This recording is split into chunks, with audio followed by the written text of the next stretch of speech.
And I have been trying to record our sessions so that if y'all have issues, you can come back and listen to maybe anything you've missed. And I don't have those recordings up yet.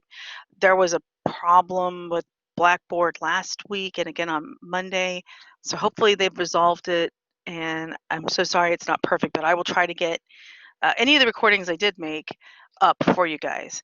And if you ever have a question about something you missed and it's not on a recording, let me know and I'll be sure to tell you guys, because this is totally imperfect. And it's not like you can just come up and ask me after class. I mean, you can always stay after class and ask me. It's cool. Or even before class, like when we're coming in before class. I know the class, I have it open up 15 minutes early, and usually I'm here. If you see me in the room, you can always put something in the chat or send me a direct message if you want to ask a question here. You know, I'll either see it in the chat or it'll come to me once I log in. But feel free to do that before class. I mean, I'm usually kind of sitting here just getting ready for everything. Sometimes I might be up away from the desk, but I will come back and answer you as soon as I can. Okay, so like I said, we have some stuff to go through today. We're gonna try an experiment with Blackboard, and I think we're gonna try it.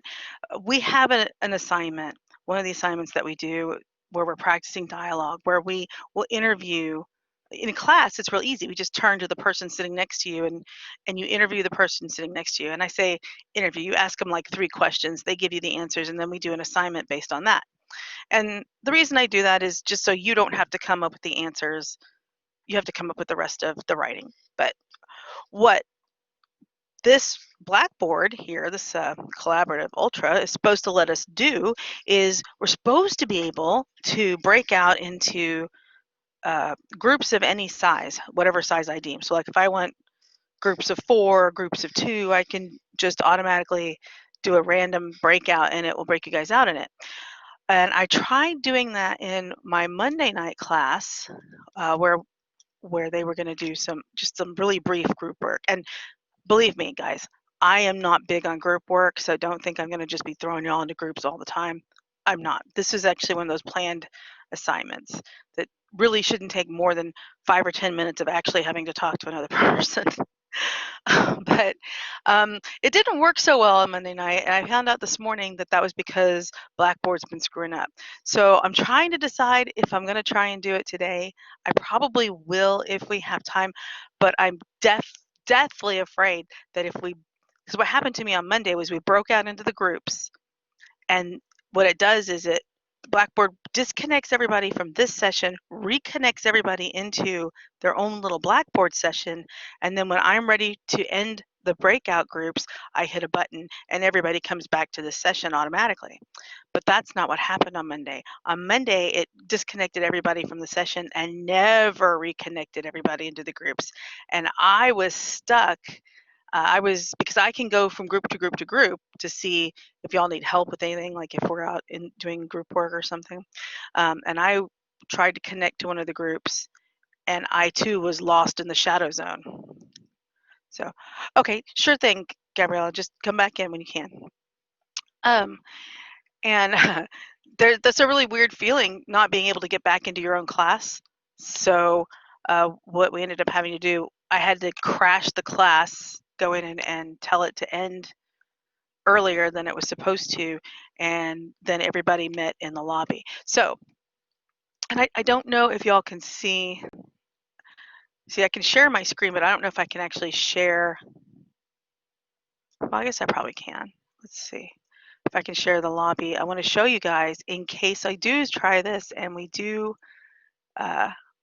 get disconnected.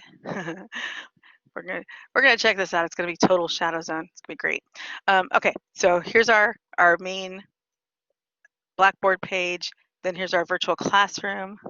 It's gonna be so meta. You guys will see.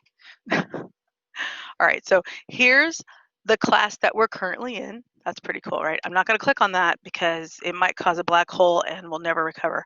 But if you look up here, right here where it says under the sessions, hold on, I'm going to move something real quick. Your Wi-Fi isn't working? Okay, Nikki, go ahead. We'll be here. Let's see. So here under the sessions is, it just says course room. And this is, I guess if you want to think of our big virtual classroom. Oh, you can't see anything? You can't see the, can anybody else see the screen? Me neither. Okay. Huh. Okay. So I've got two that can, okay, so most people can see it. Okay, very good. Nope, I got 3 nopes and it says create session. Yes, that is correct. All right, well, basically it's this room, this very top room. It says unlocked and available. Right, that is what we call the lobby. You know, I'm sure you've heard that from gaming or other places. That's our class lobby. For example, if you wanted to have a one-on-one meeting with me, where you could talk to me, we could go into that lobby and I could lock it so nobody else could come in, and that's where we would have a conference. Kind of like basically like a phone call in another room, I guess. So anyways, if something should happen, if we decide to do this, if we have time to do this experiment, which we may or may not, and something happens to our session and you can't get back in, come back to the lobby. You should be able to get into the lobby and just come back in and let me know you're there, and I'll check there. Like I said, I'm really kind of scared to try it, but I trust you guys will come back. I got to try something because it's one of those weird things where if nobody tries it, then nobody knows what's going to happen with it, if that makes any sense. So, hi, and welcome to our brave new world of online education. Hopefully, we'll get the hang of it eventually.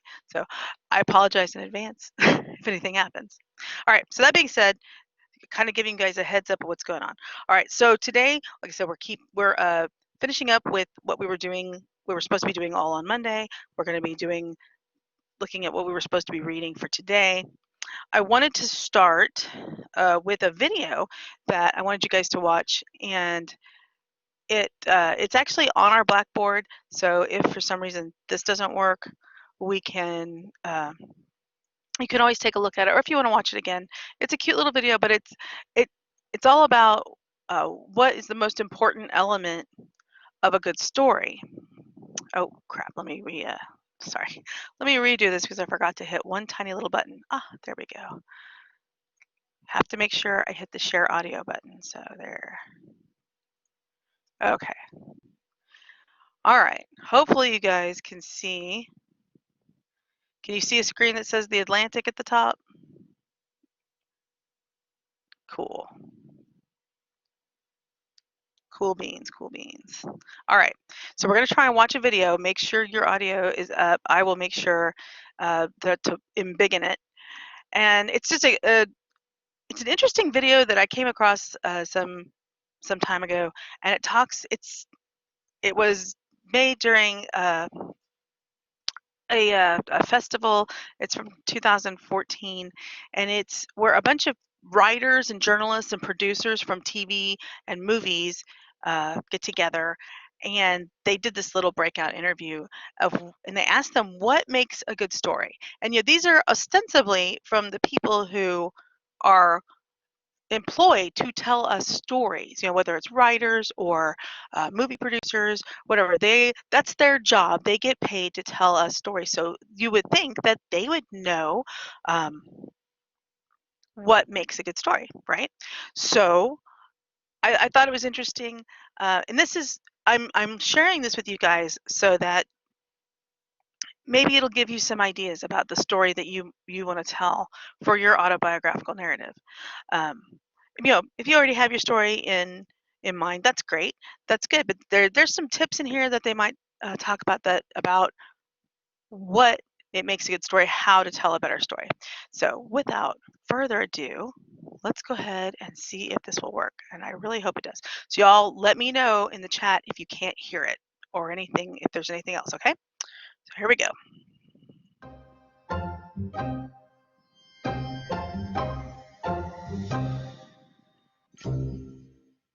I want something to blow up. The most important element in a good story is conflict. It's that tension that to me makes a great story. It's seeing two opposing forces collide with one another that we have story. Impact. So to tell a story that has the potential not only to entertain but also to educate and inspire, those are the stories that we look for. I found that one of the most helpful things you can do is just step back for a second and ask yourself, what's the truest thing? Honesty and grace, because one without the other doesn't work. The authenticity of the story is of prime importance. The story has to evoke, oh yeah, that's me too. And I'm not talking about fiction versus nonfiction, but that rings true as a true experience, or something that could be a true experience, is important. The most important element of a great story is vulnerability, like the storyteller's willingness to be open, to tell on themselves, to not necessarily be the hero of their own story. To feel as if something's real, to feel as if it's authentic and coming from somebody's heart. Their heart has to be open a little bit. The most important element of a great story, I guess, is the audience. A great story told in the desert on a recording with nobody hearing it is kind of meaningless. I don't know if you watched Up, but in the movie, like after 5 minutes, they grow old and she dies, and it's an animated movie, but I cried like a little girl. The commonality of the human condition is what is the core of great stories. We all encounter these moments all the time in our lives. Like we'll be standing in line at the grocery store and overhear a bit of dialogue, and something in that sentence will strike us as somehow true. When you come across the true story, it's like glowing in a way. It's almost like a seed. It can be an image, it can be a sentence, it could be a bit of dialogue. Sometimes you start with an image or a sentence. It's all kind of like a voodoo thing. It's like remembering a dream. You dream something at 3 o'clock in the morning and you say, I am going to remember that. I can't wake up and write it down because it's too tough, but I'll remember it. And then 8 o'clock comes, or 7 o'clock, or whatever, as you wake up, and what was that dream? Anyways, this was a pretty short video. I like it a lot. I especially like what they say about talking about something true and the vulnerability that people might have when they're telling a story. If you allow for that, it helps us connect with the audience. And isn't that why we're trying to communicate anyways, right? To maybe try to connect with other people. So when you keep that in mind when you're writing, no matter what you're writing, it doesn't matter. It doesn't matter if you're writing a formal essay for school, or if you're writing an email, or even, notes like on a doctor's chart or patient's chart or anything like that. Keep in mind that we're trying to communicate, that's what it is that we're really trying to do on some level. I mean, no matter what our political ideologies are, or, where we stand on lots of things, I still think there is a deep-seated desire in human beings to communicate with each other. I mean, we do have those occasional people who can't stand people, and we call them hermits, and they go up into the mountains and live by themselves. And interestingly enough, now we have TV shows about mountain men and stuff, people who are absolutely shunned society.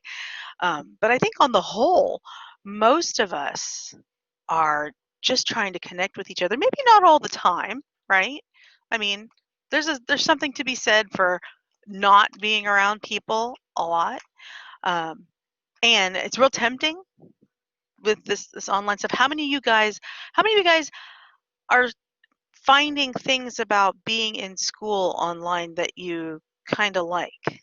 It's okay to like some of this. I mean, I realize it's not what we would have signed up for necessarily, but how many people are liking some aspects of the online learning situation? Anybody? A little, yeah. Sure. I mean, I absolutely prefer to talk to you guys in person I don't have to get ready. Yeah, not having to drive. That's a big one. Not having to get up and get ready. I mean, other than whatever you're comfortable in, right? And if you're on camera, obviously you might, maybe, I don't know, brush your hair or something. But there, those are some of the nice things. Being able to roll out of bed and literally onto your computer and just go, okay, I'm here, right? Not having to worry about a lot of the other stuff. Um, I mean, if I get hungry, I imagine I can just say, hey, hold on a second, and walk around the corner to my kitchen, grab something, come back, rather than, being in class. Y- Yeah, not getting ready. There's something to be said about that, because we have certain expectations put upon us by society and ourselves when we're around other people. And I don't think we realize how much of that really factors into our lives until we don't have to do it anymore. Now, there's some bad things that come with that, like, you know, all the was it the COVID-15 is what I'm calling it, the gaining of weight because we're not doing as much necessarily, or maybe, some people might be doing more, but I am not doing as much. I'm not walking around. I'm not standing up all day in classes. I'm not going up and down stairs at the college to go to my different classrooms and go all over the place. And I'm not walking all the way from the end of a parking lot either. And it doesn't, I mean, it wasn't like I was doing a lot before, but when you take what little you were doing and you take it away, and then you don't do anything, it gets kind of bad. So I'm having to realize that I don't necessarily need to eat that much, or I need to step up my walking around the neighborhood game or something. But there's some really great things about not having to go to class. On the other hand, there's some great losses. Like I said, I really enjoy interacting with people, certainly my students. I should rephrase that. I enjoy interacting with my students a lot, face to face or in person, or where I can hear your voices. Um, and that's because I want to. I can see it's like an instant gratification thing. I can see when you understand something. I can see when you don't understand, and I like helping. Um, and like I said, I'm here to help you succeed. And so when I'm able to do that, it's really a selfish motivation for me to know that, hey, look, I helped a person, yay me. Um, but we are missing out on that. We're missing out on that instantly being able to talk to somebody, or that shared experience that we have only with our classmates, and we would never have that with anybody else. How many of you guys like have just missed striking up the occasional conversation with people, or are y'all a bunch of introverts? Because I know that's hard too. Yeah, I know. Yeah, it's no, that's okay, Michaela. Sometimes I don't want to talk to people at all. Sometimes I want to go in and out of the store and just not be even talked to. Oh, Amber, I'm so sorry. Yeah, I can imagine. I think the only reason I'm not lonely is because I have the 3 kids going to school here, and of course the multitude menagerie of animals. Um, I like to think of myself as an introvert. Yeah, I probably am not as a teacher, but yes, absolutely, Jacob. I totally get that. Oh, I could totally see that page. I can totally see that too. Yeah, it's a real mixed blessing, this whole thing. And frankly, I would just like everybody to get back to normal.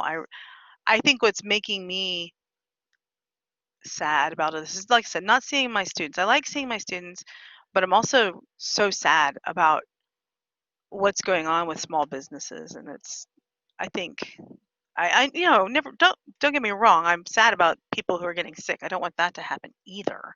But all the small businesses, the people who are having such trouble. Um, yeah, right. Meeting new people is kind of cool. You know what I miss? I miss being able to bring snacks. That sounds like my whole life revolves around food. I swear it doesn't. But I used to bring stuff to class, like for Halloween or just treats or if I had extra cookies or something. So sorry, y'all are missing out on that. I mean, I could maybe Postmates you guys some stuff, but that would be kind of expensive. So yeah, I mean, so there's a lot of stuff. So all of this goes back to our desire as human beings to relate to other people on some level. Maybe not on all levels. And certainly, like I said, there's going to be things that we're just not going to relate to each other on or even agree upon. Oh, we better be able to go trick or treating. I'm sending my kids trick or treating. I have no qualms about that. So I hope so. I imagine there'll be a lot less trick or treating this year, but I don't want it to die. I was afraid of that dying. It was a great childhood thing of mine. I like trick or treating. In any case, so all of our, maybe, I don't know. I always, trunk or treat. I think that is, I don't know. It's cool. It's cool if you live in a terrible neighborhood, I think, which I do. So I go to Deer Park. We go to Deer Park to trick or treat at my friend's house. So anyways, like I said, it was all trying to get back to talking with people, communicating with people, and that's what we're doing when we're writing. So keep those things in mind when you're writing your story. Even if you already have a story in mind, and I hope you do, just remember to try it and use the details and make it relatable, because even though we all live different lives and maybe vastly different lives, there are lots of things we can relate to. And I think we're finding that now, even now in our lockdown, semi-lockdown, whatever this is we're in situation at this point. So that being said, let's take a look at, I somehow closed the wrong window. Good job, me. Oh, wait, here it is. All right, we're going to take a look at phantom limb pain real quick. And I'm trying to keep an eye on the time because there's a lot to unpack in these 3 stories. So let me get to my share screen.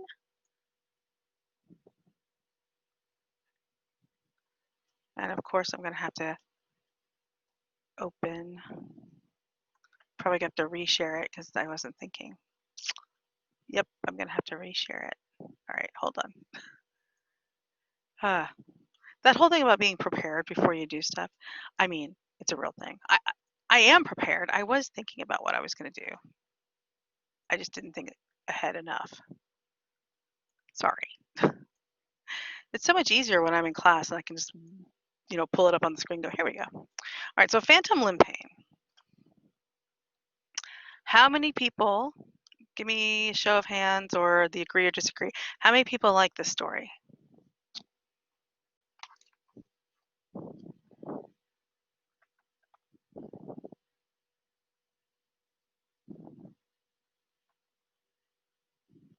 And it's okay to say if you didn't like it either. It's not necessarily everybody's cup of tea. Yeah, it was okay. Yeah, it's an interesting, not everybody is into sports, right? As we learned at the beginning of the class. But I don't know if you necessarily have to be into sports to understand what's going on here. Yeah, I thought it was too. So, all right, so you guys know that your audio is enabled. So if you want to chime in, I'd probably go ahead unless we have a problem with everybody chiming at the same time. I really doubt that's going to happen because much like in class, most people don't all want to talk at the same time. But, or you can put it in chat as we're talking. So I'll go ahead and give a synopsis. Usually I'll ask a student to give a summary, but that could be, unless somebody really wants to give a summary of it. Just want to make sure we're all on the same page. So the author was 13 when this took place, right? So that puts him right around 8th grade, right? Probably between 7th and 8th grade, I think is the summer that he's talking about when it starts out. And he, hopefully y'all can remember back to then. 8th grade's a very interesting year. It's the year that you are finally the big dog on campus, so to speak, especially if you go to a school that's like K through 8th. Or even if you're going to a middle school that's strictly 6th, 7th, and 8th grade, it's sort of that almost what it feels like to be a senior, but not exactly. So you're gearing up to be the big group, right? The oldest group, the 8th graders, the mythical 8th graders. And I mean, I remember middle school very well. I hope y'all do too. And so he's talking about it almost sounds like he was talking about high school here, but he wasn't. He was talking about 8th grade. And he wants to be on the football team and be one of the stars of the football team. And that meant beating out the other super athlete at the school, right? Who was described as the mythic kid, right? Who's forever better than we are and the person that we want to be. Is there anybody else had that experience? Was there somebody else in school who you looked up to or wanted to be like? I think most of us, and it didn't matter if it was sports, you know, it could have been band, it could have been anything that you might be involved in. I mean, maybe not, maybe you are the top dog, and that's kind of that's cool too, and that happens. I didn't, yeah, well, you didn't have to necessarily like them, but want to be better than them. Some teachers, sure. I was, when I was in high school, my thing was band, and I actually got into band in 8th grade. When I was in 6th grade and everybody was getting into band, I was a concert pianist. And my mom told me I didn't need to be in band or play another instrument because I was playing piano. And I really was. I was going to contests and doing all the things and getting awards and whatever. But all my friends were in band and I wanted to be in band so badly, so that she let me play piano for the choir and for the jazz band in middle school when I was in 7th grade. And then I made a command decision that I wanted to play a different instrument. And between my 7th and 8th grade year, I decided I was going to play the clarinet. And I taught myself to play the clarinet. And I did I went to lessons, but I figured I needed to know how to play it before I actually went and taught teacher. And so I don't even know why.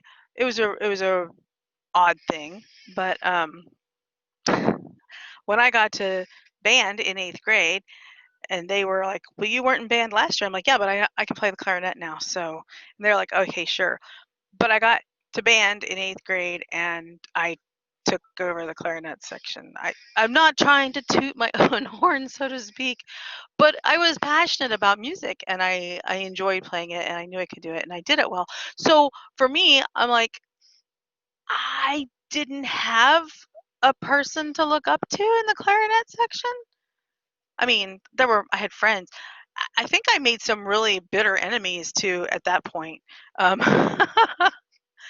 Because people who had been my friends were suddenly kind of looking at me like, "Oh, you just learned how to play the clarinet this year," and it was kind of like that. Yeah, exactly. I ended up, I was last chair and I challenged for first chair, and I did it because I played it better, I guess. I mean, that's how that works.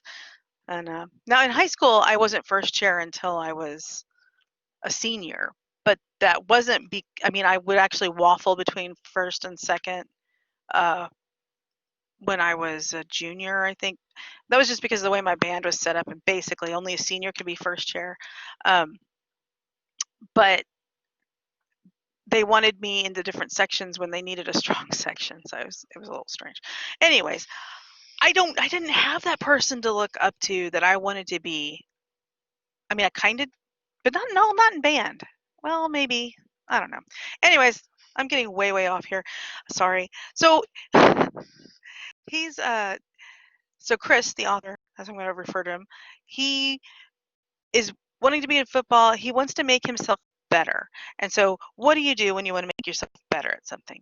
You practice, right? I mean, especially if you're really passionate about it and you're more likely going to practice at it. You're going to play your horn. You're going to do the exercises. You're going to do the training.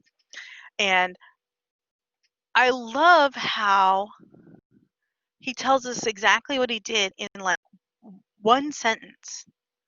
You know, one sentence. Every morning before sunrise, I lumbered around our neighborhood wearing ankle weights loaded with sand. Actually, 2 sentences. I taught myself how to do marine push-ups and carried my football everywhere so I'd learn not to fumble. Now, anybody who's played football carrying a football, anybody who's been around a football, it's awkward, right? It's this weird shape. It's weird to hold on to unless you've got it like really close to you. If you've ever tried to throw a football, that's a thing. I mean, some people have no problem whatsoever throwing a football. Some people have to really think about it. I have to really think about it. So I'm glad I never had to play it. It's not easy. And I thought this was absolutely brilliant. So it's like 2 sentences. He tells us everything he did. And you could almost see it like a montage in your mind. Yeah. So yeah, I hope you can see him running around with the ankle weights and doing marine push-ups. And I apologize, I have been told in the past what marine push-ups are, but I believe they're just a very specific way of doing doing push-ups that's extra hard. But I thought the most brilliant thing was carrying the football around everywhere so they learn not to fumble. And I've actually seen people do this before, but nothing makes you learn how to hang on to something than carrying it around all the time. And anybody who's had tiny baby infants or had to care for a tiny baby infant all the time, yeah, you don't have to carry a baby around all the time, but a lot of people do. And let me tell you how you learn not to drop things. You'll drop anything else but that baby, right? So that's kind of like the same thing with the football. So he did all this training. He did the things he was supposed to do, but it wasn't enough, right? He performed what he calls a ceremony where and it was, I thought this was very interesting, very detailed. During a full moon, he burned his favorite NFL trading cards, which they're much like baseball cards. We still have NFL trading cards, just nobody really, I don't know of anybody who really looks at them, but I know we still have them. And an Aurora model, right? And then if you looked up the Aurora model, that's a model that he probably had to put together himself. It came in a kit, kind of you snapped all the plastic pieces out, you put them together, you glued them together, and then you painted it yourself. You sanded all the stuff around because, we didn't have the internet, and that was one of those things you could do. And nowadays we would probably just 3D print something like that and go, yep, I 3D printed that, and maybe paint it ourselves, I guess. But so he burned these things, and why is burning a big deal? Can anybody tell me why burning might be a big deal? Burning something?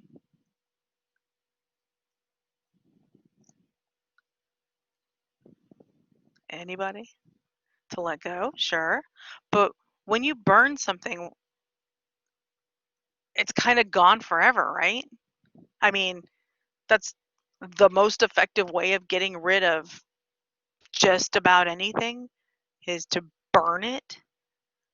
Make sure, like if I want to get rid of papers, sure, I can shred them. But if I really want to make sure that information, whatever was written on those papers, is gone forever, I will burn it, and then I will take the ashes and I will put water on it, and I will just turn it into absolute nothing. You cannot recover things that have been burned up.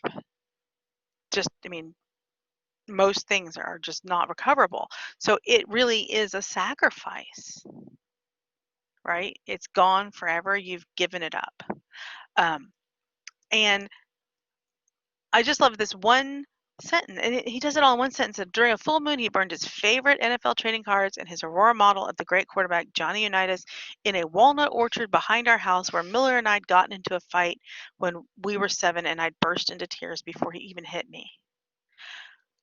There's so much information there. It almost sounds like a run-on sentence, not quite, but it's almost, but just because of the sheer amount of information he's given us.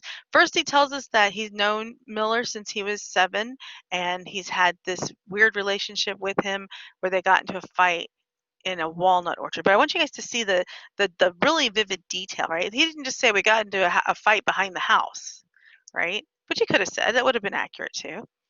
But they got into a fight in the walnut orchard, not just any orchard, a walnut orchard, when they were 7, and he had gotten so upset about the fight that before Miller even threw a punch, he was devastated, right? So I just want to see you guys using, or see him using, the details here.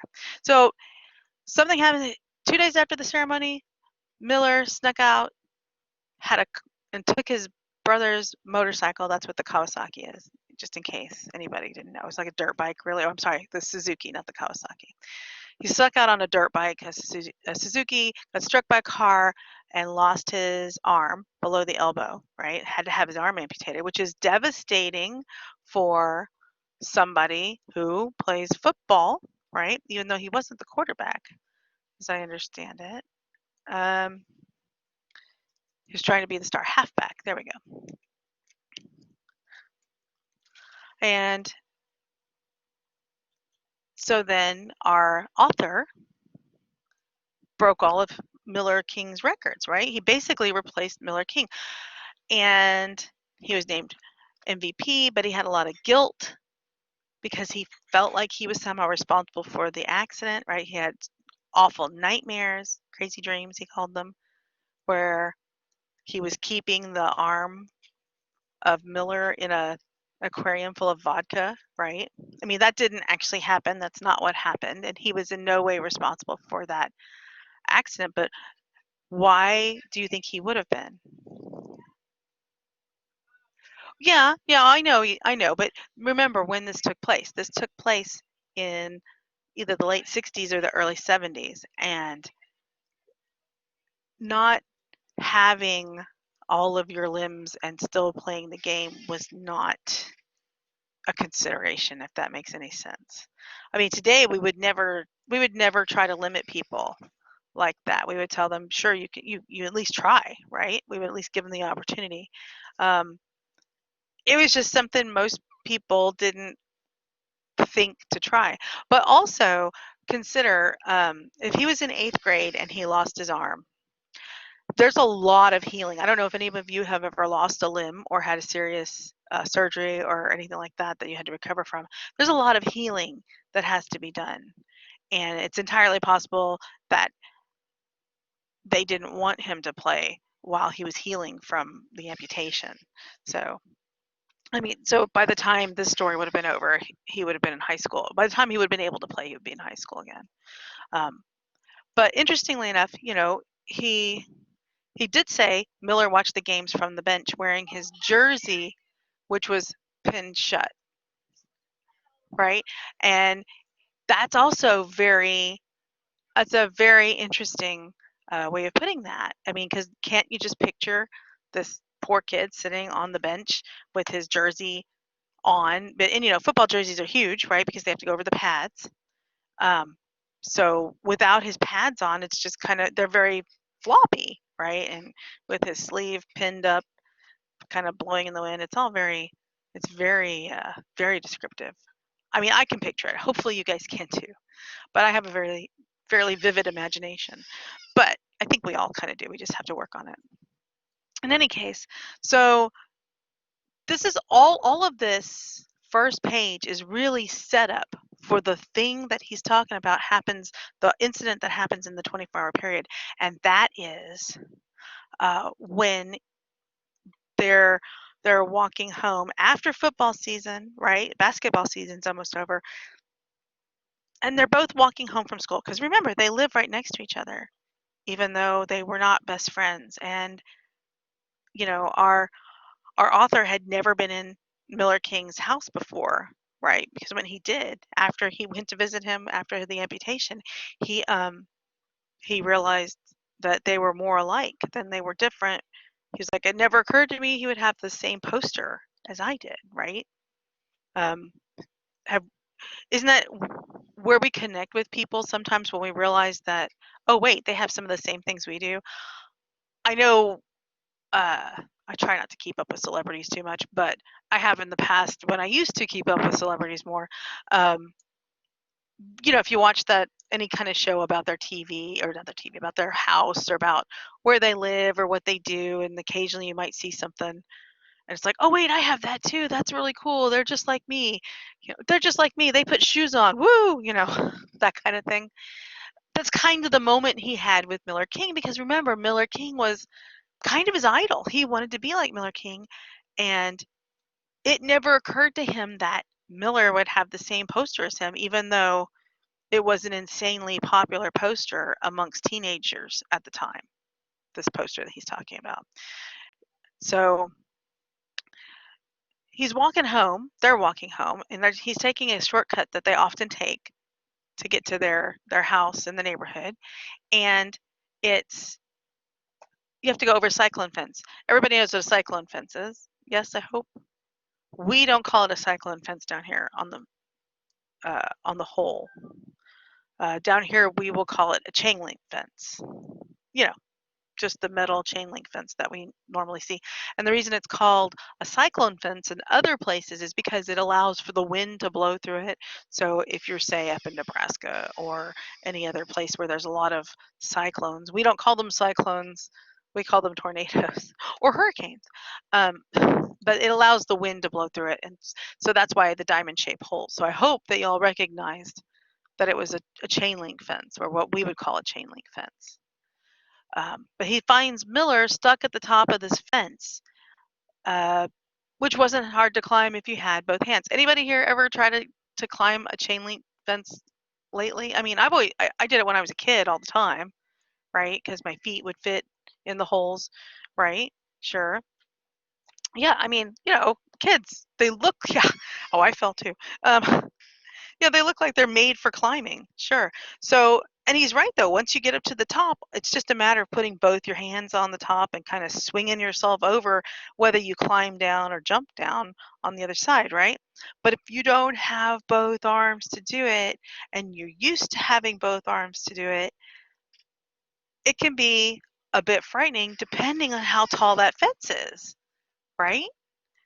And that's where he finds Miller. He finds Miller stuck on the top of the fence, hoping probably that nobody saw him, trying to figure out how to climb back down, or if there's some way he can bring himself over.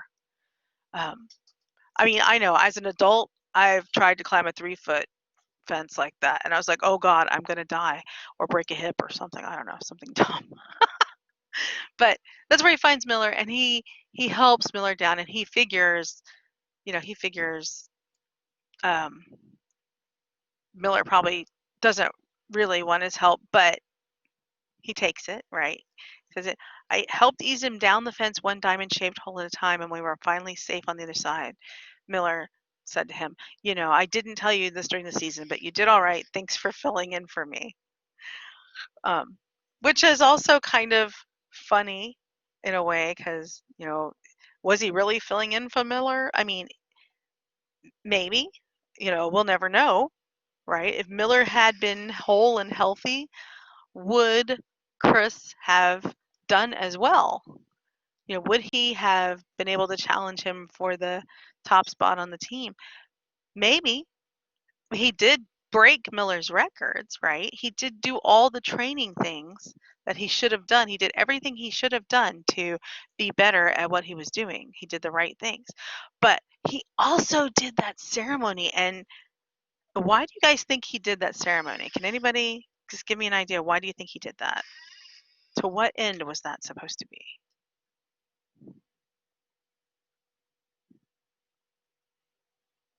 Security, maybe. I don't know. I mean, it's possible. Certainly, it was a mental security, I would think. His life, sure, maybe. Maybe to let go of his life, or to dedicate his life, maybe more. He didn't say that he invoked anybody specifically. Like, he was possibly just asking the baseball gods, I guess, or not the baseball, the football gods. Sorry, I'm thinking baseball.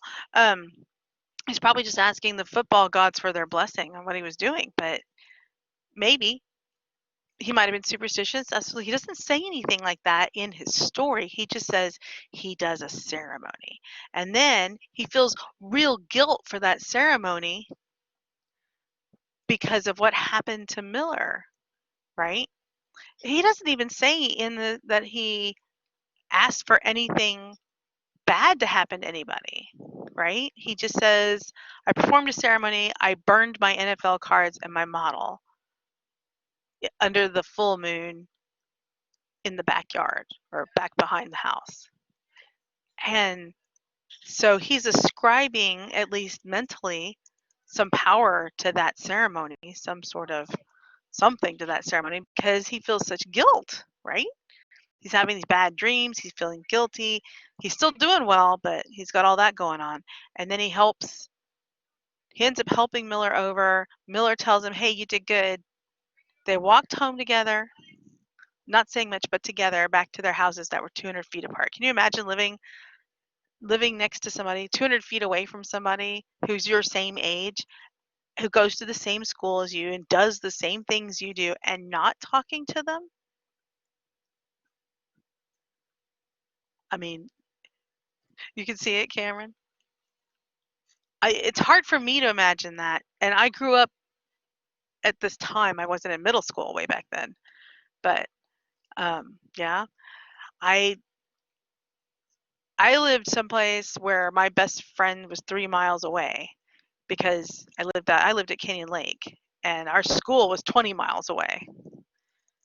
Yeah, it was just a coincidence that Miller lost his arm after the ceremony. I don't think, I mean, me reading this, I don't think, and now that he's an adult after writing this, I don't think even the author thinks that the ceremony had anything to do with Miller losing his arm. It just happened to be a coincidence. Because like I said, he doesn't invoke anybody. He doesn't ask God to strike Miller down. He doesn't ask the football gods to. He doesn't even ask the devil. He doesn't invoke anybody. He just does this ceremony. Oh, sure. I'm sure they were, Cameron. They were rivals. Well, they were rivals, but he did look up to him. Like, he was the kid he wanted to be. So even, you can appreciate your rival, right, for what they are. Maybe, you can appreciate the things that they're able to do and want to do them, and still consider them a rival. I just think for me, it was a little weird having this guy go to school with you, be in the same organization and things that you do, and not be there, not even be friends with them to the point where you've ever seen the inside of their house before. But it's hard for me because, like I said, I lived at the lake. All of my friends lived so far away, but prior to living at the lake, I lived in Long Beach, California, and all of my best friend literally lived next door, and all the other people I went to school with lived down the street or a couple blocks over, and we all knew each other and all played together because, we went to school. It was the neighborhood. That's how it was. But once I moved out to what I guess ostensibly is the middle of nowhere at Canyon Lake, all my friends lived miles and miles away, but then my school was 20 miles away. So it's just weird to me to think that he lived next door to this guy and just never really interacted with him. But yeah, he was probably intimidated. Lexi, I think you're right. So there's a lot going on here. There's a lot to unpack. But in the end, I think Chris was better for it, right? He still looked up to Miller because he still thought he was a leader, right? Because here's Miller, he did something stupid. He lost his arm. He was the star athlete. He lost his arm. He couldn't play anymore, or at least he thought he couldn't play anymore. But he was still at the games. He was still there on the bench, still supporting the team, and still telling basically a fellow teammate, since that's how he saw the author, hey, you did a good job, and so the author still looked up to him as a leader, still looked, and really that's kind of what Miller was, whether he wanted to be a leader or not. He was somebody that somebody looked up to, and they wanted to be like him, and that makes you a leader whether you want to be or not, to be honest. And he still felt like he was ahead of him. He admired him, and I grew bigger and a little more real from that day on. That, I think some people were having some issues with that question. What does that mean to you guys? I grew a little more real. Does it have any specific meaning?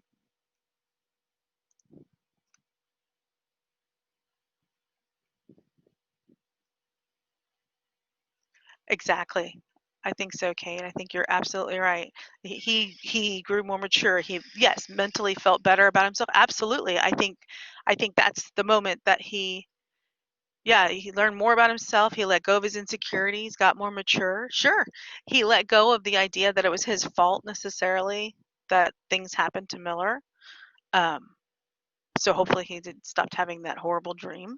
Sure, absolutely. And I think this is a really cool coming of age story. Considering that he was in 8th grade, and by the end of your 8th grade year, what happens? Right? You've been definitely released that cloud. Right? Absolutely, Paige. That's a good point. Strong state of mind. But he's at the end of by the end of his 8th grade year, you're riding that high wave of having been the top dogs in that school, and what's going to happen to you the next year? Yeah, he's going to turn right back into the freshman. It's right. You go to high school and suddenly you are not the top dog anymore. So, but that is a story for another time. So, yeah, absolutely. Freshman again. Oh gosh, I remember all that. Such fun. And I was having this conversation last night with a friend of mine about what it was like to be a freshman, and because he teaches freshmen, and he's like, actually, my husband teaches freshmen. My friend teaches, I think he's teaching 12th graders, and we were talking about the dichotomy of it. And it was,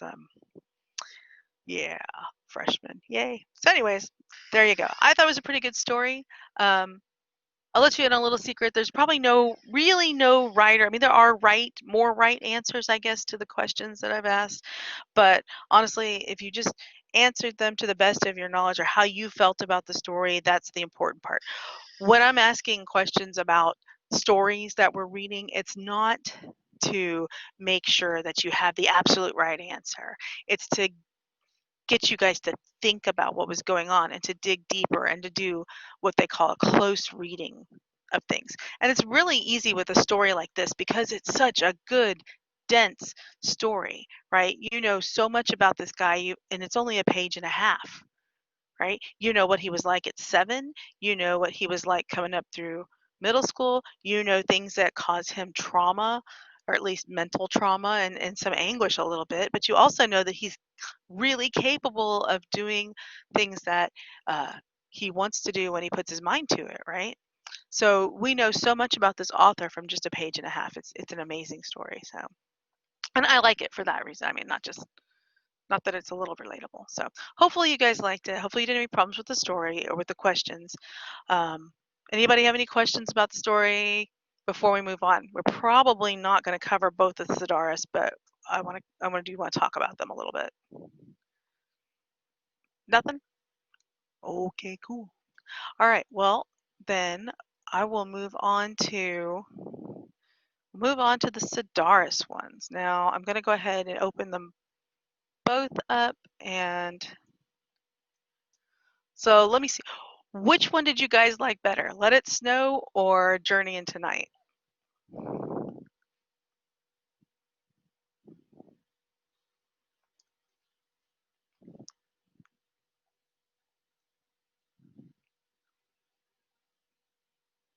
I got, it's about half and half right now. Everybody still with me? I've got 23 people in the class and not everybody's answering. Cool. Oh no, Kayla left. She's like, nope, I'm done. I'm out of here. No, Kayla did answer.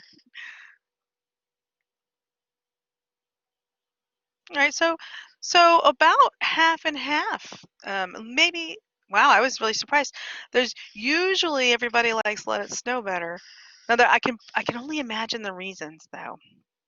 Okay, well, Journey into Night, great story. It's kind of long, so probably a little bit harder to unpack. We're probably going to take a closer look at Let It Snow, mostly because I wanted to know you guys' reaction to it.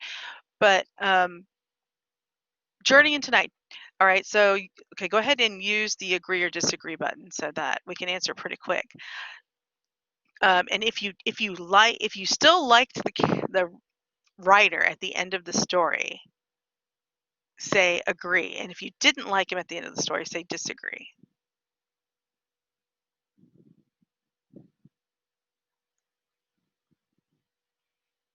Okay. Then I've got a whole bunch of people who aren't responding.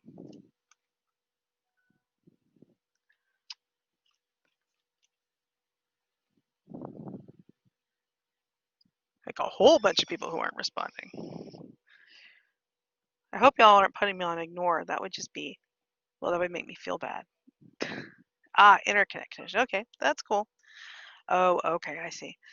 Yeah, all right. I'll give you guys that. Internet.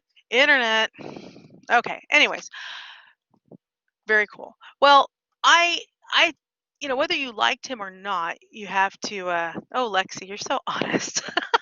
Shh. You like the irony, Lindsay? Yeah, absolutely. There's a lot of irony. It's cool. It's cool. Well, if you haven't read it yet, do go read them. They're both worth reading. So Journey into Night, I liked it very much. It's a very much a story about a 50-year-old guy taking a trip, and the most interesting part of it and I'll talk about it real briefly, is just that he uses those flashbacks to talk about his life and everything. But really, what we should use our last few minutes here to talk about is Let It Snow. And let me see, which one is that? This one? Nope, that's Phantom Limb Pain. Hold on. This is what I get for having, there we go, having all these screens open on my screen that you can't see. And they're all done by numbers. Here we go. All right, so Let It Snow. So remember, how many of you guys thought that the mom was an alcoholic by the end of this? Just reading from this. Hopefully that wasn't the general consensus. Usually most of my students think, oh my God, the mom's awful. She's horrible. She's an alcoholic and she's an abusive, right? Okay. Thought she was bipolar, right? Well, maybe, but I'm here to offer a different suggestion. So remember, and this is how you can tell he's a really good writer. So David Sedaris, when he wrote this, he was probably approaching 50, if not already 50. So he's a 50-ish year old man looking back at something that happened to him when he was 10, right? And her kids were kind of yeah. So he's looking back as a 10-year-old, and he's writing it from the perspective of a 10-year-old, right? So, and remember, they're in North Carolina. North Carolina weather, I am told by my best friend who's from there, is very much like Houston. Maybe not as humid, but certainly a lot like Houston. While they do tend to have more seasons to their seasons, like their winter is more wintry and their spring and fall are more spring and fallish than ours. Having a lot of snow like that, or really a little bit of snow is expected, but a lot of snow where it accumulates and snows people in is really unusual. So kind of like like we did when Harvey was around and we had, everything was closed for flooding. They were closed because it was snowing, and there was so much snow that nobody was used to driving in it. And the only reason his family, if you read between the lines, and I'm not really giving you the summary, I'm giving you the between the lines reading of this. His family was able to drive, his dad was able to drive in the snow because they're originally from New York State, where they're used to driving in snow. So they had the apparatus to drive in it. So there was no reason for him not to go to work because he could drive in the snow. And you notice this because the person who almost hits the sister was a fellow Yankee who had snow chains on their tires. So they too were able to drive in it. Although from a 10-year-old's point of view, he probably didn't really consider that. He just figured his dad was trying to escape his god-awful mother, right? And why was she god-awful? Only because she was used to being a stay-at-home mom with her kids at school all day, and she probably didn't drink anything like a glass of wine or anything till the afternoon anyways. Remember, he did say this was normally something she did in the afternoon, but she had also started during the day because all the kids were home. No, I'm pretty sure she wasn't actually an alcoholic. It says normally she'd wait until 5 o'clock to have a drink, but she'd been making an exception. So yes, the kids drove her to drink. Think about this. Okay, So when it snows here, it's really cool because we don't have it very often, and we're all excited, right? And even, I mean, especially if you're a little kid, you're excited to go out. So you get all your lit clothes on to stay warm, and you run outside and you play in the snow. Usually the first for like an hour to 2 hours, and you come back in. And what is snow? Snow is nothing more than frozen rain, right, or ice, and they come back in and they melt. They melt and everything, and there's puddles and dirt and all this stuff that comes into the house, right? And what do kids do? They come in, they're all cold, they want to get warmed up, they want food, you know, and they strip off all these dirty wet clothes. They go have their food, they piddle around in the house for a while, and then they get bored and they want to go back out and play in the snow. So they have to put all the dirty, gross, wet stuff back on, go out and play in the snow again, get cold, do it all over again. Can you imagine these kids doing this multiple times a day for, at this point, was it like 4 or 5 days straight? And, you know, in her usual state, nobody's home. She's there by herself. The house stays clean. I was a stay-at-home mom for a while. There's something to be said for having your house all nice and clean and nobody there to mess it up. I mean, sure, you miss your family and you're doing it for them, but let me just tell you, nothing infuriates me more than watching everything get destroyed again. So yeah, I would say as a mother who has been literally kind of in her shoes, she'd had it by the time this last day rolled around, and she'd had it with them coming in and out. Because remember, also to children, 10 minutes can seem like what? An hour? I mean, that was certainly, I remember that thinking, you know, it's been hours and hours. Exactly. It could be like, yeah, it's been hours and hours, and I've been outside when really they've been out for maybe 45 minutes. So, you know, I was one of those children who got told to stay outside and don't come in and out of the house, you know, especially here in Houston. There's no air conditioning. It wasn't so much where I was growing up. In California, we didn't have air conditioning, but in California and San Antonio, we did have air conditioning. My mom didn't use it because she was vicious that way. But anyways, it was don't come in and out of the house.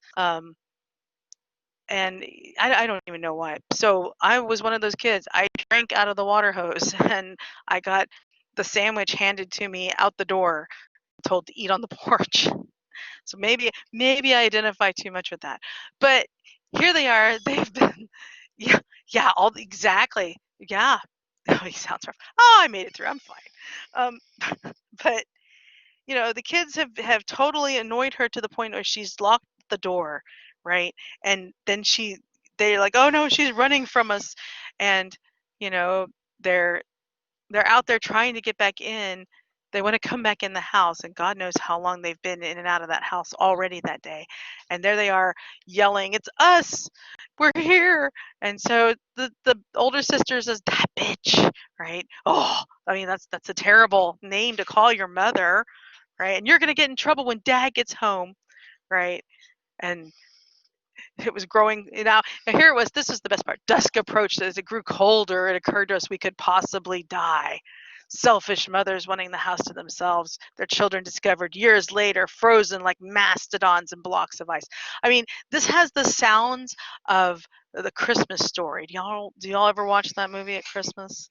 Christmas Story, where it's all about the kid in the 50s running around and the crazy stuff that happens like then. Yeah, absolutely. It's very much like that. You know, he's very high, lots of hyperbole about what could possibly happen to them.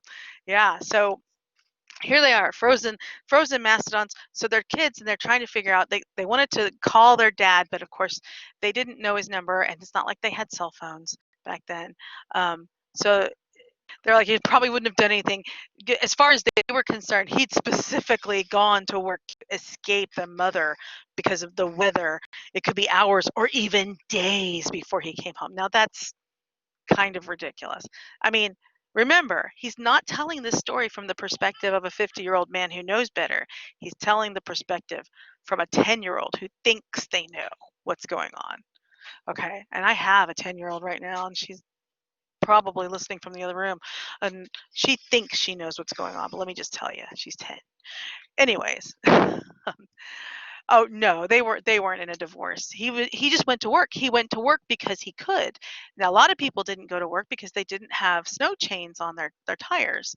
But he had snow chains on his tires because the family came from New York.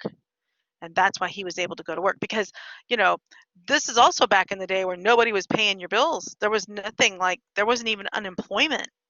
If you didn't work, you didn't get paid. And if you don't get paid, you can't pay your bills. And if you don't pay your bills, you get kicked out of your house. Just, it's the same thing today, but there was less of a safety net to rely on. So if you could get to work, you went to work. And that's really what's going on here. And as a 10-year-old, David Sedaris didn't understand that concept. Not really. He was it was in that really cool in-between time back but before World War II, everybody had to work and everybody truly understood the value of work and paying for things because they had just come out of the Great Depression. But by the time David Sedaris is growing up, and this is, like I said, this is probably definitely the late 60s, it's just a given, that it's a real different time. And he's actually, I hate to use these terms, but he is actually growing up in sort of a privileged kind of thing. It's privileged and not privileged, and it's a little weird. So anyways, going on, he's assuming his dad's not coming back or that he left for work just to get away from his mother, which is not true. He went to work because he had to go to work, because that's how life works when you're a kid, right?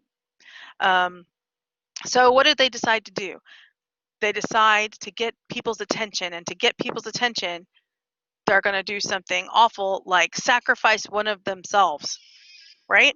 And I love it. One of us should get hit by a car. Whose brilliant idea is that? That sounds like a 10-year-old's idea or worse. And they decide, and what is it? I picture Gretchen, her life hanging by a thread as my parents pace the halls of Rex Hospital wishing they had been more attentive. It's just like when Ralphie eats the soap in A Christmas Story, or they put the soap in his mouth and he goes blind, and the parents are all upset. This is in his retrospect. He's like, oh, I went blind because of the Life Boy soap you put in my mouth. This is that same exact kind of thing, right? And they're going, oh, it's perfect. With our parents will feel guilty, and if Gretchen dies, it's fine because then they actually say with her out of the way, the rest of us would be more valuable and have more room to spread out. In other words, they'll appreciate the ones who haven't died more, and we can use her room. We'll have more place to put our stuff. Little kids, man, savage, so savage. So they tell her to go lie in the street, and she's like, no, make Amy do it. Amy's the other sister that we talked about. And Amy turned and pushed it off onto Tiffany, who was the youngest, right? And why the youngest? She has no concept of death. And what did they tell her? They told her it's like sleeping, only you get a canopy bed. I guess if you want to call a coffin a canopy bed, okay. It's totally savage. I know. Poor Tiffany. And she would do anything to make them happy. All she said was, where? Where do you want me to lay down? And what did these little, I have some choice words for what these little kids are. I'm just calling them these little turds. What did these little turds do? They chose a specific place for her to lie down in the street. Not just lay down in the street. They chose a quiet dip between two hills, a spot where drivers were almost required to skid out of control. In other words, where they couldn't stop, right? They sound like bullies. They're really not being bullies. They're being stupidly pragmatic about it. It's just a savage pragmatism. That's all. So they're like, so they told her to lay down in the middle of the street, and she did it. And yes, they wanted attention. They did want attention. It's true. But I don't think it was because they were getting a lack of attention. Mostly they wanted to get back in the house because that's what they really wanted, right? So fortunately for them, the first car to come along, and I don't think they realized how fortunate they were, belonged to a neighbor. And this is where we talk about a fellow Yankee, right? So about somebody else who had lived farther up north, who had outfitted his tires with chains and stopped a few feet from our sister's body. Okay, this is how he's describing it. Remember, he's describing it as he would have when he was 10. Is that a person he is? So the person gets out of the car and is like, is that a person? And what does the sister say? Well, sort of. I mean, that's how she described her sisters. Sort of a person. See, super savage. Am I wrong? I mean, it's crazy. So this sounds like my kids, my daughters describing each other, because you'd think sisters would be all happy and go lucky. Nope, not at all. Like, she's sort of a person. And they explained that they'd been locked out of their house, and while the man appeared to accept it as a reasonable explanation, this is the best part. This is how you know you're dealing with a 10-year-old mentality or 10-year-old perspective instead of an adult, right? This is what he says. I'm pretty sure he was the one who told on us. See, that's where you know you're dealing with a child and a child's mentality, because an adult doesn't say, I'm pretty sure he's the one who tattled.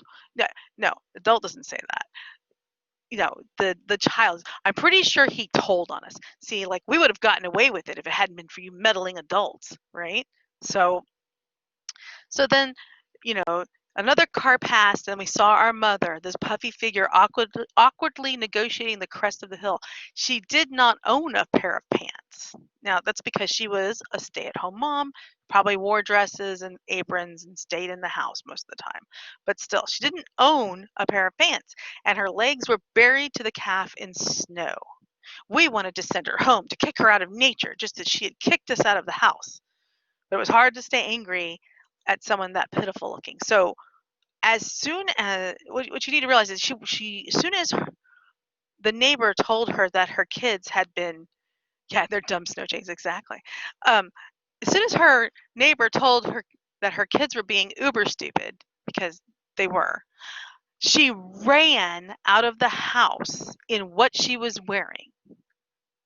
Because I don't think it even occurred to her that her children would be that dumb to do something that, I mean, they're just not words, and children don't understand how bad it is what they were doing, right? Because they're kids. And she ran out of the house. She had her loafers on, right? She didn't have anything on but her house dress and an apron and loafers. She ran out of the house into several feet of snow to find out what the kids were doing, and she lost her shoes. So she's out there in this cold snow, barefoot, trying to wrangle her children in from being dumb. And she apparently looked very pitiful, didn't even grab a coat or anything, just ran out there. And they started looking for her shoe, and they realized she didn't have her shoe on, and they realized, oh my gosh, what's she doing here? And then they put, Gretchen put her cap over my mom's foot, and we secured it with a scarf, and then we surrounded her and we walked back home. Right? Now that's that moment when children realize, oh, maybe we've been doing something kind of dumb, and look, our mom ran out here like that. When the kids are looking at you incredulously, like, are you wearing loafers? Why would you be wearing loafers in the snow? That's when you know that you've raised them right, because they know better than wearing, crappy shoes out in a bunch of snow. But also that's that moment they realize, wait a minute, maybe we're not doing something right. So that's kind of where the story goes, and I'm hoping that's what you got out of it. Like I said, I know it's really easy to look at the mom as the absolute bad guy in this. It's the first I did the first time I read it, and that's the problem with reading things just once, right? We need to make sure when you're reading anything, whether it's a story like this or a chapter in a science book, don't just rely on reading it through once. Try to go back, either preview it, like look at it before you read the whole thing and get an idea of what you're going to be looking at, or go back and review it, reread it. It's absolutely worth it, because the first time I read it, I thought exactly like that. I thought, oh my God, this mom's terrible. But when it was in rereading it and reading between the lines and making the connections in the story, that I realized that this mom probably was a lot more maligned in the story than she should have been. And that's because of the way it was told. And in that way, it's a very well done story. So hopefully you guys agree with me. Everybody, what do you guys think? Am I too far off the mark, or did I change your perspective of what the story is?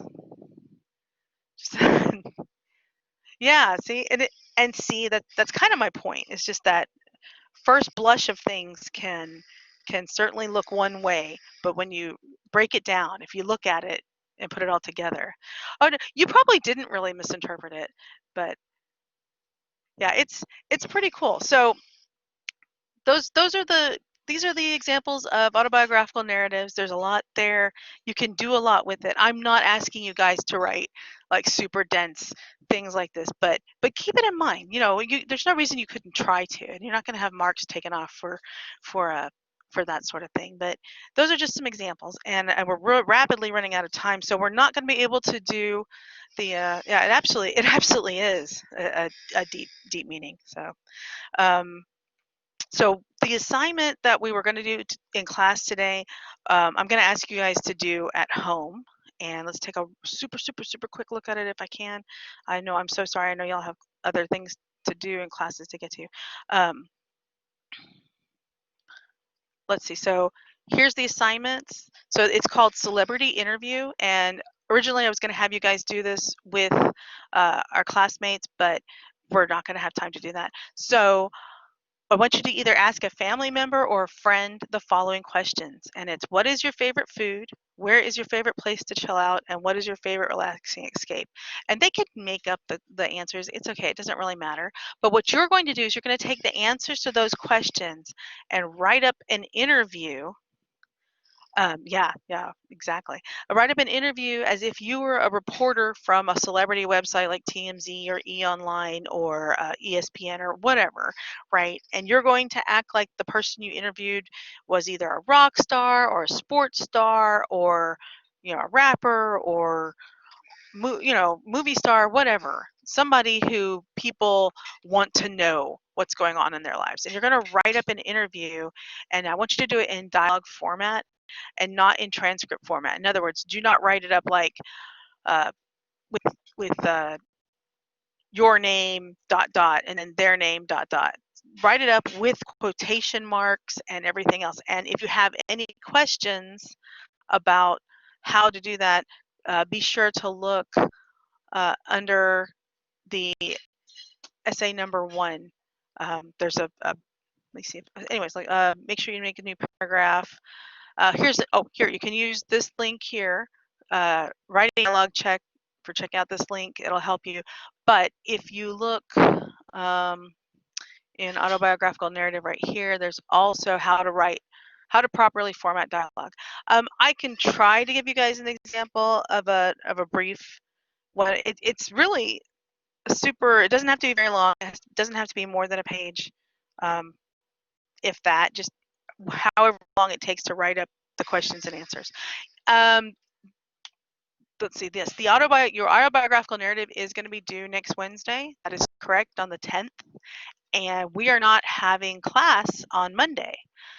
So, yeah, this is really great the way this all worked out. So this, let me see, this assignment's going to be due, I think it's due on Monday, but I'll probably change that to Wednesday.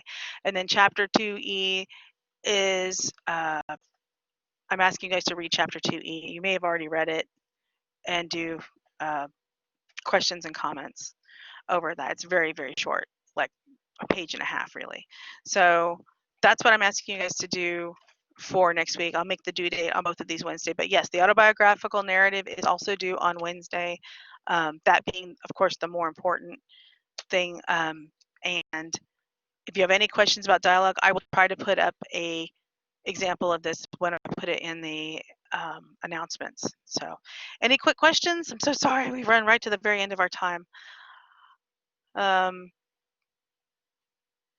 Okay, I'm going to also try and put this up as a recording, hopefully this weekend. If you have any questions at any time about writing your narrative, let me know. Oh, shoot, also, oh, I'm not sorry, not the 10th, the 9th. It's due on the 9th. I'm thinking the other day. So Wednesday the 9th, if you look in writing resources here, and again, I will add this to a announcement, how to set up your paper properly. This is a great video on that runs you how to set up MLA format in Word, and also I think that's really all you need to know. MLA format. Also, the MLA format is in the syllabus. So if you have any questions, be sure to ask me. I gotta let you guys go in case you have other classes. Feel free to stick around and ask me questions if you'd like to. So otherwise, if you need to go, make sure you tell me bye, and I will talk to you guys later. The Blackboard class recordings aren't up yet. They're going to be in their own folder under each module. So I'll make sure that's there. I just haven't had a chance to put them up yet.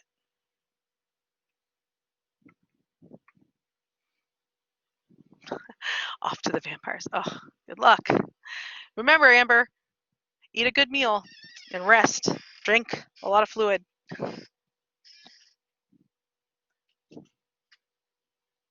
Thank you guys. Thank you so much. I have a quick question. Could you Yep. just retouch upon the essay? I'm kind of just a little confused, like where to start and everything.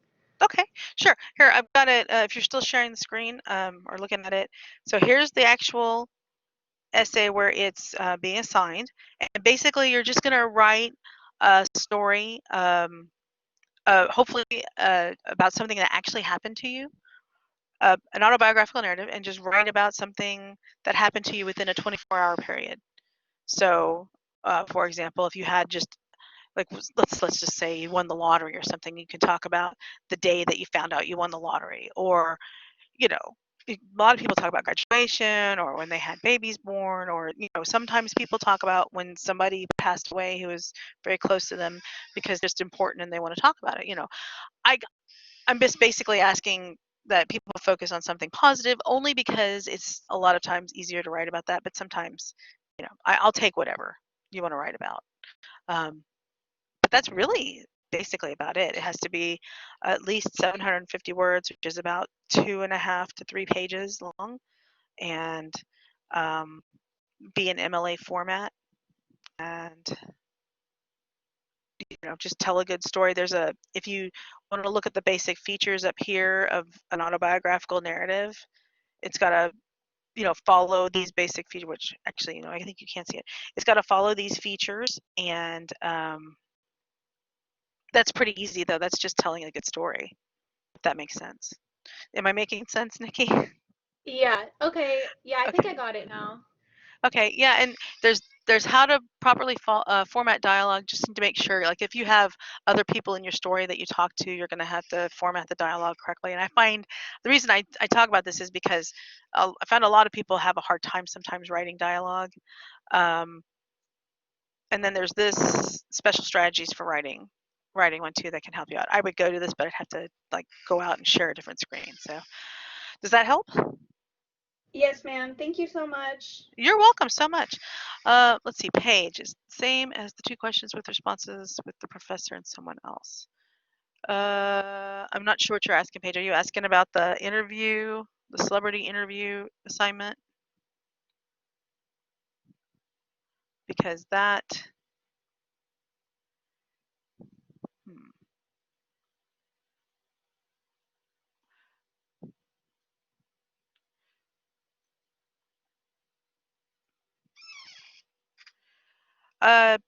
Yeah, all of this will be due on Wednesday. I know, again, it's a lot. Like I said, we're still making up for everything. You need to be sure to do the essay in MLA format for sure, and I will reiterate that on the announcements. If you'd like to do the other assignments in MLA format, that's cool, because that's a good way to help you practice doing it for it to become second nature. But really, the essay is the thing that needs to be in MLA more than anything else.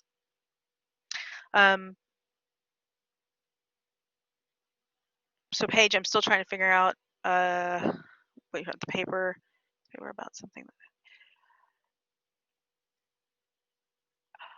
The paper is about something that happened in your life, like exactly. Yeah, if you want to talk about a funeral or anything like that, sure. The responses to So the other two assignments that got kind of pushed off were the celebrity interview. Those would be due. Normally they would have been due Monday. The celebrity interview and the chapter 2 questions and comments would have been due Monday, but because we're not in class on Monday because of Labor Day, I'm having to put them all off onto Wednesday, which is also when your narrative essay is due. So does that help? Bye, Nikki. You're welcome. Does that help, Paige?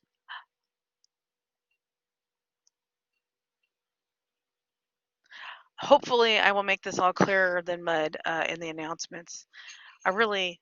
Okay, good. I really hate that I feel like everything we do every semester, something's there to screw it up. Oh my gosh. What I wouldn't kill to have a normal semester. All right, thank you guys so much. Y'all have a great weekend, and let me know if you have any questions.